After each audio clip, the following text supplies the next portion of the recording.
हे अर्जुन, जो भक्त जिस प्रकार मेरी शरण लेते हैं मैं उन्हें उसी प्रकार वैसा ही अनुभव कराता हूं। सभी मनुष्य सभी प्रकार से मेरा ही अनुसरण कर रहे हैं, मेरे मार्ग का अनुसरण कर रहे हैं। कल चर्चा हुई थी कि जैसे आप भाव करेंगे भगवान वैसा ही आपको अनुभव कराएंगे। अर्जुन भगवान श्री कृष्ण के प्रति सखा भाव रखते हैं, तो देखो भगवान उनके सारथी बन गए। भगवान सारथी बन गए, बहुत सरल शब्द में कह दिया गया, लेकिन स्थिति तो देखो। भक्त ऊंचाई पर बैठा हुआ है, पादुका के पास सबसे ऊंचे भगवान बैठे हुए हैं। ये था माम प्रपद्यन्ते, सखा माना भगवान।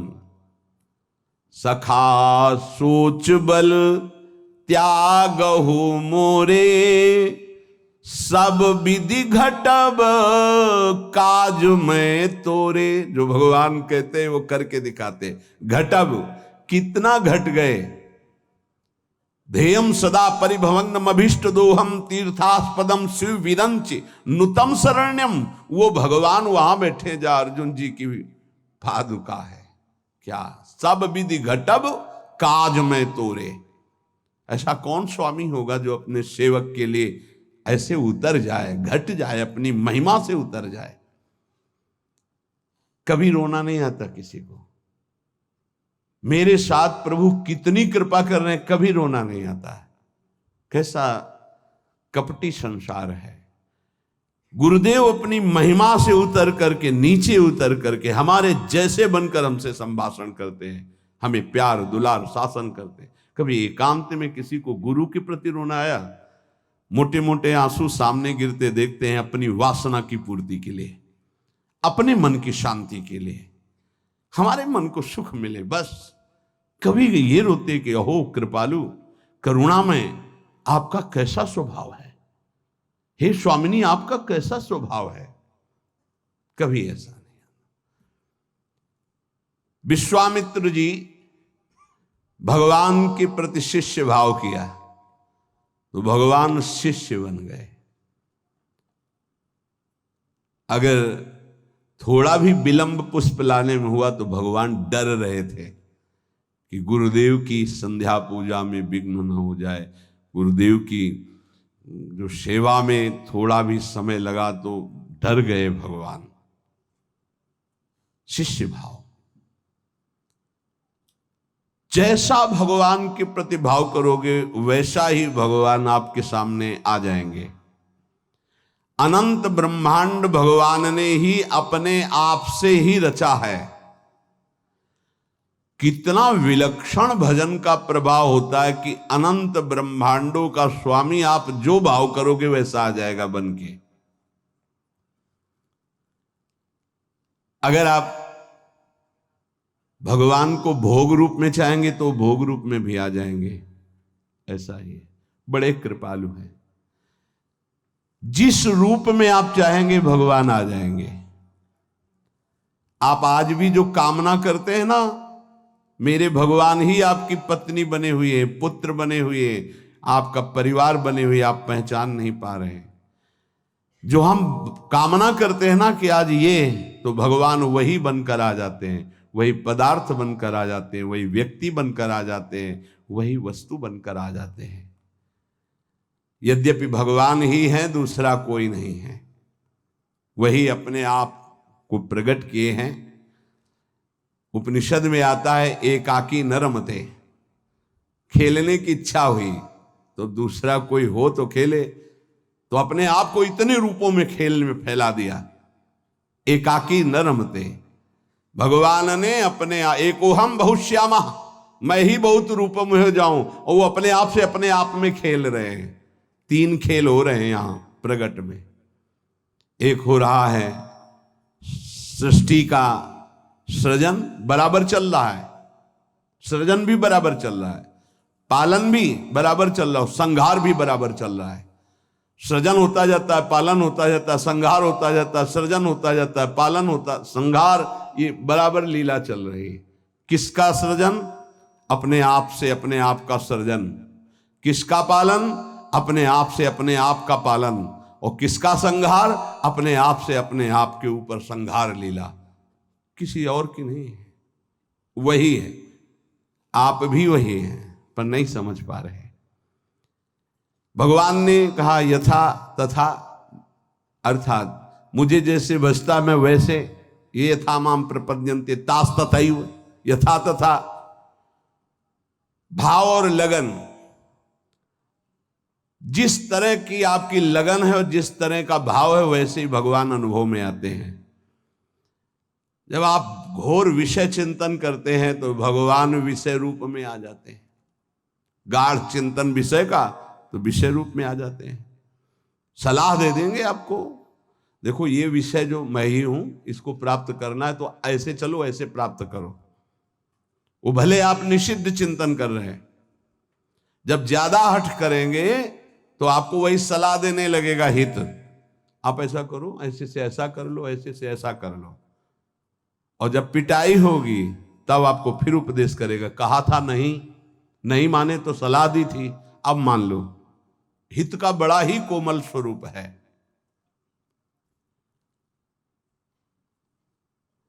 यदि आप भाव से, लगन से प्रभु की तरफ चले तो उधर से प्रभु चल पड़ते हैं। और आपकी चाल और प्रभु की चाल में बड़ा अंतर है।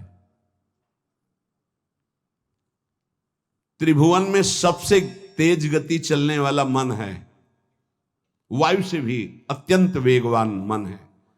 जैसे वायु यहां से बंबई उसको जाने में कुछ समय लगेगा, लेकिन मन को अगर आप बंबई गए हैं, पहुंच गया। मन से भी वेगवान गरुड़ जी हैं, जो भगवान के वाहन हैं, वो मन से भी वेगवान हैं। और गरुड़ से भी वेगवान भगवान की गति है। तो जब उपासक भाव और लगन से चलता है तो बहुत जल्दी भगवत प्राप्ति क्यों हो जाती है? बोले दरिया दूषण दास में नहीं राम में दोष। भगवत प्राप्ति में दोष आपका है जो आप देरी कर रहे हैं, भगवान की तरफ से नहीं। जन चाले इक पावणो हरि चाले 100 कोश। एक कदम भक्त भगवान की तरफ चले तो 100 कोस भगवान भक्त की तरफ चल देते हैं। 100 कोस उनका वेग है ऐसा। वो अपने कदम से एक कदम तो ब्रह्मांड पार कर दिए। आपका भाव और लगन, भाव में तो विषय भरा है, लगन लगी भोगों की तो बार बार वही आ रहे हैं भोग रूप में, दूसरा कोई नहीं। पर जब भोग रूप से आप विषयों का सेवन करते हैं तो फिर नरक रूप से भगवान मिलते हैं, रोग रूप से भगवान मिलते हैं, दंड रूप से, जलन रूप से भगवान मिलते हैं। भगवान का कौन सा रूप आपको पसंद है? आनंद तो छोड़ो इसे, आनंद सिंधु प्रभु के रूप का ध्यान करो, उनका नाम जप करो। भगवत प्राप्ति में कोई बाधा नहीं डालता, साधक स्वयं बाधा को स्वीकार करता है।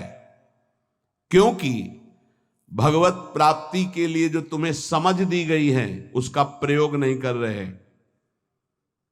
भोग सामग्री देखी, समझ कह रही कि नहीं इससे बहुत विलंब हो जाएगा, भगवत प्राप्ति नहीं होगी, आप ये अनसुनी कर दिए, उसे भोग लिए। किसकी गलती रही? आपकी। आपने अपनी समझ का आदर ना करके और भोगाकर्षण का आदर कर लिया। अपने समय को, अपने जीवनी शक्ति को, अपने समझ को भगवत प्राप्ति के योग में लगाना चाहिए। आप भगवत प्राप्ति की वियोग में लगा रहे हैं, दूरी बनाने में लगा रहे हैं। चलना इधर है, चल इधर रहे, इसमें कमी आपकी है। सामर्थ्य जितनी है अगर उतना कदम बढ़ा दो तो तुम्हें खुद अनुभव होने लगेगा भगवान कितनी वेग से आपकी तरफ आ रहे हैं। पूरा समय, पूरी सामग्री, पूरी सामर्थ्य भगवत प्राप्ति के लिए मिली है आपको। पूरा समय, पूरी सामग्री, पूरी सामर्थ्य भोग प्राप्ति में लगा रहे हैं आप, देख लीजिए। कारण समझ सामग्री समय का दुरुपयोग कर रहे हैं क्योंकि तुम्हारे अंदर लगन नहीं, अगन नहीं भगवत प्राप्ति की।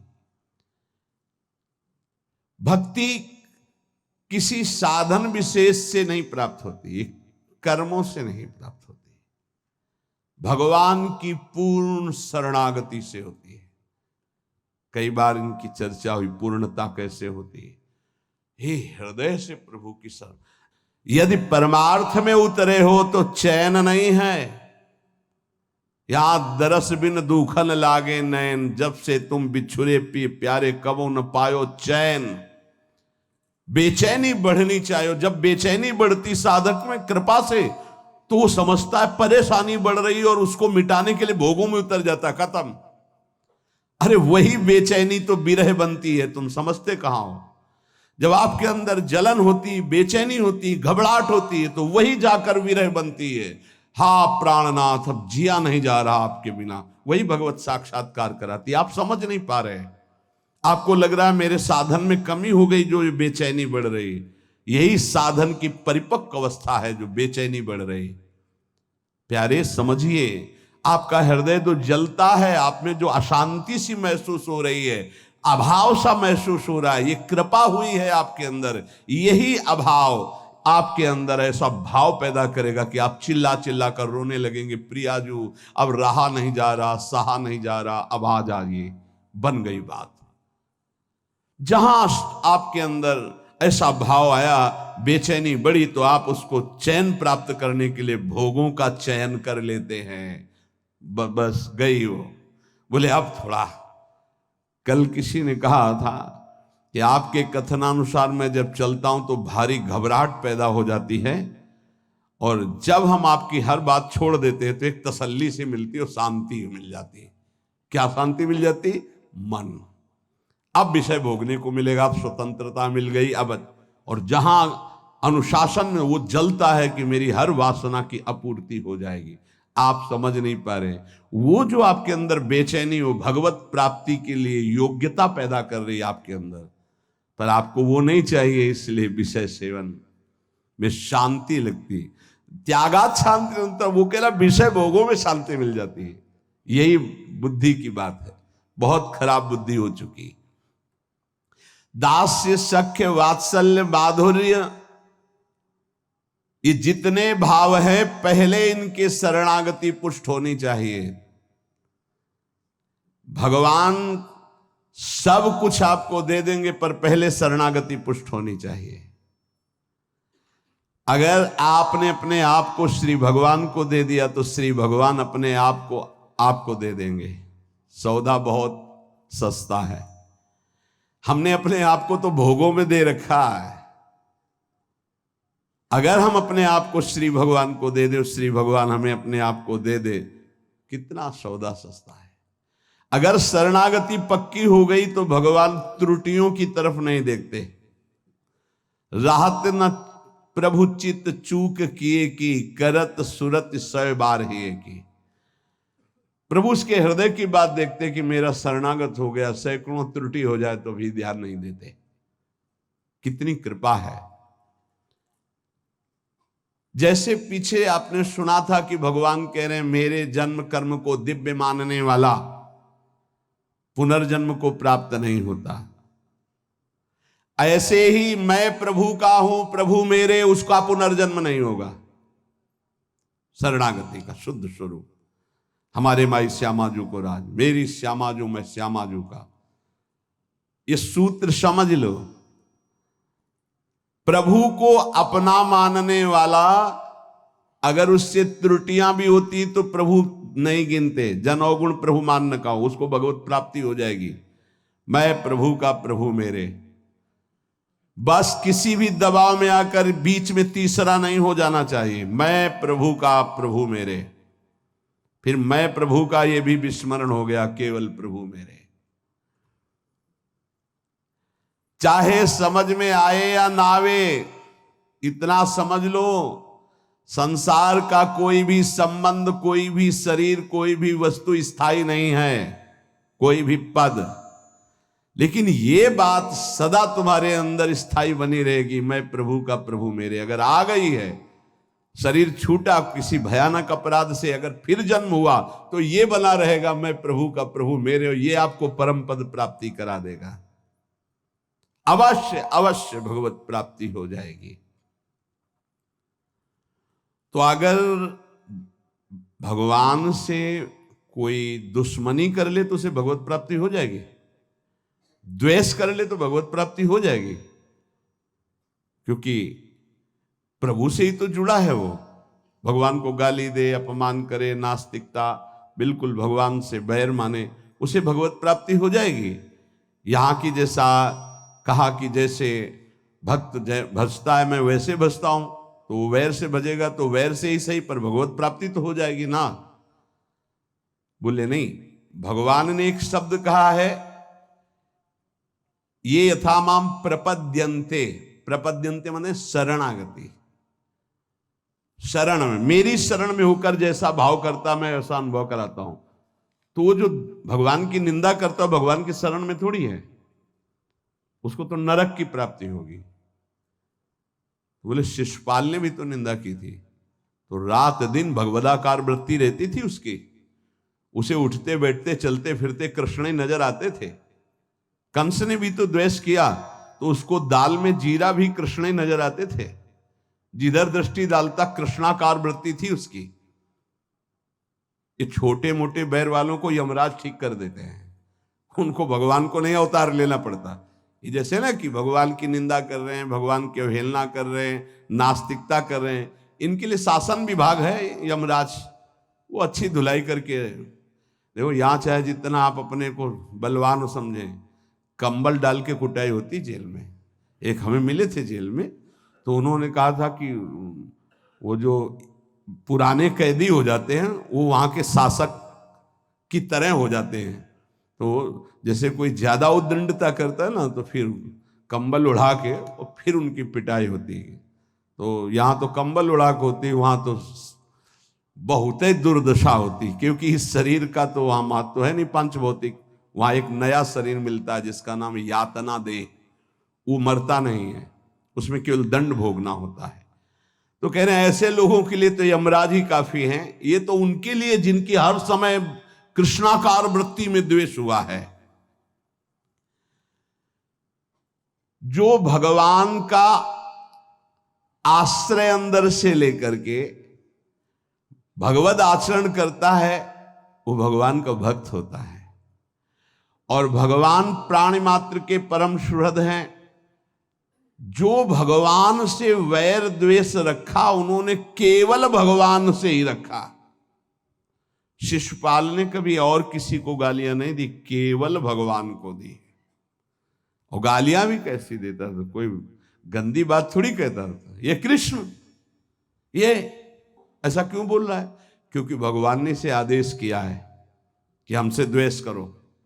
कौन है ये? जय विजय हैं, 3 जन्म के लिए सनकादिक। तो रावण, कुंभकर्ण, शिशुपाल, दंतवक्, हिरण्यकश्यप, हिरणाक्ष, ये भगवत पार्षद है। भगवान के सिवा इनके चित्त में कुछ है ही नहीं। अब भगवान ने आदेश किया हमसे द्वेष की लीला करो, तो अंतिम समय तक कहां राम रन हतोपचारी वो बोल के पधारे, और ये अंतिम समय तक सभा में बसे। ये कृष्ण, ये ग्वाला। भगवान सबको कहते चुप रहो चुप रहो, बोलने दो बोलने दो बोलने दो। जब पूरा समय आ गया तो सुदर्शन चक्र से मुक्त कर दिया। हिरण्यकश्यप किसी के भी समझाने से नहीं, भगवान से वैर। ये भगवत पार्षद हैं। अगर अपने लोग सोचे तो इतनी क्षमता हमारे वैर में नहीं है कि हम भगवान में तन्मय हो जाए। उसके ठीक करने के लिए बहुत से शासक है। ये शनि, राहु, केतु, मंगल ग्रह, नक्षत्र, ये सब जानते हो, शासन विभाग है। और क्या, जैसे अलग अलग कंपनियां नहीं है, ये अमुक कंपनी है भारत की रक्षा वाली, ये अमुक कंपनी है, अमुक, और एजेंसियां अलग अलग नहीं। जैसे ऐसे एजेंसी समझो, नवग्रह की अलग एजेंसी अलग अलग है। मार तुम्हारी सब सुख सुविधाओं को भस्म कर देंगे, जीवन तुम्हारा क्लेश और अशांतिमय हो जाएगा। वैर द्वेष भगवान का तो कभी कुछ बिगाड़ नहीं सकेगा, तुम्हारा सर्वनाश कर देगा। ये रावण, कुंभकर्ण, शिशुपाल, दंतवक्, हिरण्यकश्यप, हिरणाक्ष, ये कोई साधारण नहीं, भगवान के पार्षद हैं। इनकी नकल नहीं कर सकता कोई कि हम भगवान से वैर करके परम पद प्राप्त कर लेंगे। भगवान की सुहृदता, शरणागति से रसास्वादन जो होता है वो और किसी भाव से नहीं होता। पर अगर कोई कर ले, कामाद द्वेषाद भयात स्नेहाद यथा भक्तेश्वरे मनः आवेश्य तदघम हित्वा बहवस्तद गतिम गताहा। काम से भगवान का चिंतन करना, कितने सुंदर भगवान है। कभी ऐसा होगा इनकी अजान बाहु हमें अपने गले लगाएंगे, कितनी सुंदर कपोल है, कितनी सुंदर इनकी अलकावली, कितने सुंदर नेत्र हैं। ये इतने सुंदर हैं कि दंडकारण्य के अस्थिमात्र हो रहे शरीरा जो ऋषि थे उनके हृदय में भी श्रृंगार रस जग गया। पुरुषोत्तम भगवान श्री रघुनाथ जी को देखकर जब वनवास में थे तो ऐसा लगा कि प्रभु मुझे आलिंगन करें। भगवान दृष्टि में कहा कि इस समय मर्यादा पुरुषोत्तम अवतार है।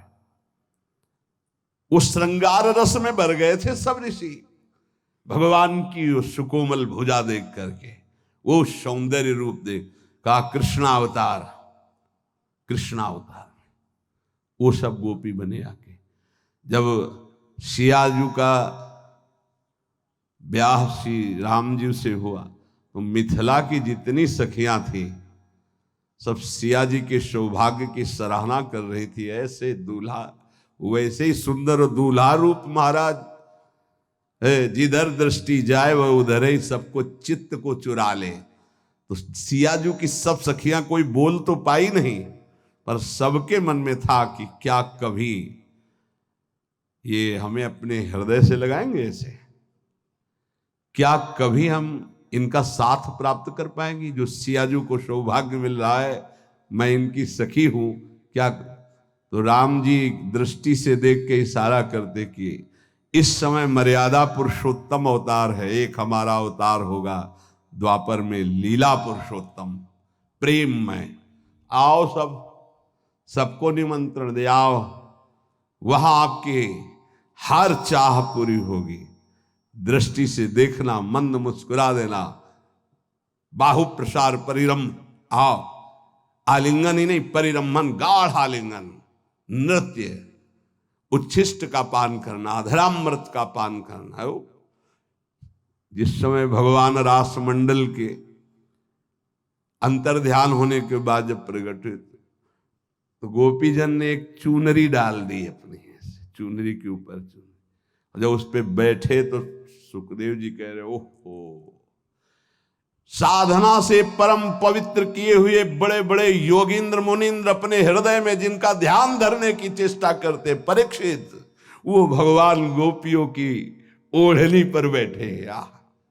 एक और वेद की ऋचाएं नेति नेति कह के वर्णन करते उन्होंने कहा प्रभु कभी साक्षात आलिंगन करने का अवसर मुझे। आओ कृष्णावतार में दंडकारण्य के ऋषि, मिथिला की सखिया और श्रुति जो वेदों की ऋचाएं, वो साक्षात गोपी भगवान उनका जो भाव है उसी सुख को प्रदान कर रहे हैं।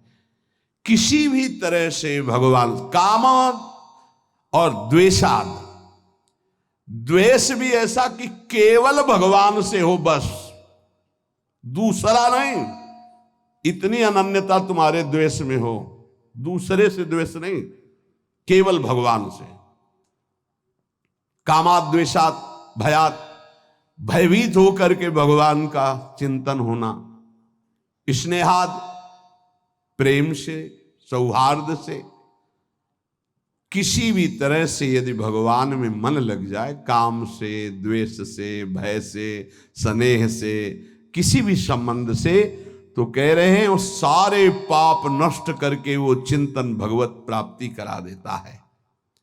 इसलिए ये यथा माम प्रपद्यन्ते तास तथैव भजामि, हम भगवान कहते जो मुझे जैसे भजता है मैं उसको वैसे भजता हूं। तुम्हारे द्वेष में इतनी ताकत नहीं कि आकाश से द्वेष करके कुछ प्यार कर लो। प्रेम करने का अवसर आया भगवान के नाम से, रूप से, लीला से, धाम से परम मंगल हो जाए। एक बार हृदय में फिर बैठा लो। तुम्हारी पांचों ज्ञानेंद्रिया और मन तुम्हारी दुर्गति करते आए हैं। यही तुमको आगे बढ़ने में इस समय जो आपको भगवत मार्ग मिला है बाधा पहुंचाएंगे। इनकी मांग को मत मानो। जबान कहती अच्छा अच्छा पाऊं, ये जबान कह रही रसेंद्री की बात है प्यारे, तुम्हारी मांग नहीं, तुम समझ नहीं पा रहे। इंद्रियों की विलासता तुम्हें नारकी गतियों में पहुंचा देगी। क्या क्या पूरा करोगे, कब कब पूरा करोगे। देहूती जी आदि सम्राट महाराज मन की पुत्री है। जब करदम जी से ब्याह हो गया, चले गए मन शत्रुपा जी। वो तो अपनी साधना में सेवा में लगी रही, कई वर्ष तक कोई चेष्टा नहीं। आंख खुली, एक दिन देखा तो झुर्रियां पड़ रही हैं, शरीर सूख गया। कहां राजकुमारी और कहां एक ऐसे महान तप संपन्न ऋषि की सेवा पति रूप से। क्या चाहती हो तुम, बहुत कृश हो गई हो, क्या चाहते हो। अब भगवान गृहस्थ में तो पाणी ग्रहण जैसा भाव हो गया, लेकिन गृहस्थ धर्म की पूर्ति तो हुई नहीं। अच्छा, तो इस सरोवर में स्नान करके आओ। जे ही सरोवर में डुबकी लगाई, ऐसा सुंदर रूप स्वस्थ प्रकाशित हुआ। संकल्प किया, कितने खंड का विमान तैयार हो गया। देवराज इंद्र के पास भी वो विमान नहीं। ऐसा आकाशचारी देव गंधर्वों को भी मोहित कर ले ऐसा विमान, और सब विश्व ब्रह्मांड की भोग सामग्री 9 रूपों में अपने आप को विभाजित किया। क्या क्या बाद में देहूती जी के वचन भगवान कपिल देव जी से थे कि बेटा अब मुझे बचा लो, उद्धार कर दो, तुम पुत्र रूप में आए हो, प्रभु हो मैं जानती हूं। ऊब गई इन दुष्ट इंद्रियों से। महायोगी करदम जी 9 रूपों से अपने को विभाजित करके ऐसे विमान पर आकाशचारी देव गंधर्वों को भी मोहित करने वाले विलासिता भोग से संपन्न, न जाने कितना वैभव सुख सब। तब देहूती जी ने कहा मैं ऊब गई इन दुष्ट इंद्रियों से, कभी ये तृप्त नहीं होंगी, भगवान कैसे विश्राम मिले। तब उपदेश किया भक्ति योग का, सांख्य योग का, अष्टांग योग का, कैसे परम पद प्राप्त होता है। तो वो बात मान लो। ऐसे ऐसे महान भोगों को भोगने वाले भी आखिरकार हार गए। जब शौभरी जी ने देखा मछली की क्रीड़ा और काम जागृत हुआ, 50 ब्याह मानधाता की पुत्रियों से किए। मानधाता ने विचार किया कि ये ऋषि क्या सुख दे पाएंगे हमारी राजकुमारियों को। तब कहा कलाना और यमुना किनारे देखना करके, तुम्हारा स्वागत करने के लिए कुछ हमारे जन भी होंगे। सोचा पता नहीं फूस की झोपड़ी बनाई होगी। आकर के ऐसे नगर की रचना की संकल्प से कि देवराजेंद्र के पास अमरावती में भी ना वो महल था, ना वो शोभा थी, ना वो संपत्ति थी। तप के द्वारा ऐसा नगर रच दिया। स्वागत हुआ महाराज मानधाता का। आश्चर्यचकित थे कि मैं सम्राट हूं, मेरे पास तो ऐसा कुछ नहीं जो एक इस योगी के पास है। 50 राजकुमारियों से गृहस्थ धर्म का बड़ा वैभव। फिर एक दिन एकांत में बैठे, हाय हाय मच गया, क्यों मैं कहां था, कहां आ गया, अपने तप का क्या प्रयोग कर डाला। तब वो एक श्लोक गायन किए थे जिसका प्राय हम चर्चा करते रहे। संगम त्यजेत मिथुन व्रतिनाम मुमुक्षु सर्वात्मना न विसजेत बहिरिंद्रियाणि। इंद्रियों को इतना दुलार मत करो, नहीं तो नष्ट कर देंगे, ऐसा नष्ट कर देंगे पूछो मत।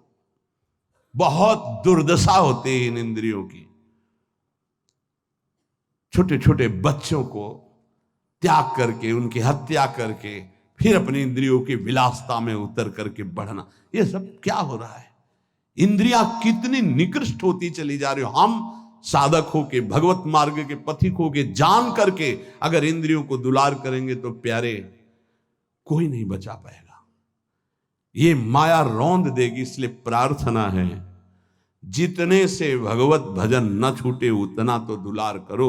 इतना दुलार ना करो कि प्रभु को भूल जाओ, माया तुम्हें अपने सीमा में ले ले। बहुत बहुत जन्मों के बाद हमको ये अवसर मिला, चूको मत। मान लो अभी प्रार्थना करते हैं, अभी डांट लगा देते हैं, आगे चलकर तुम्हें कोई डांट लगाने वाला नहीं मिलेगा, प्रार्थना करने वाला नहीं मिलेगा। एक शब्द याद कर लो, जो मिलेगा वो शोषण करने वाला मिलेगा।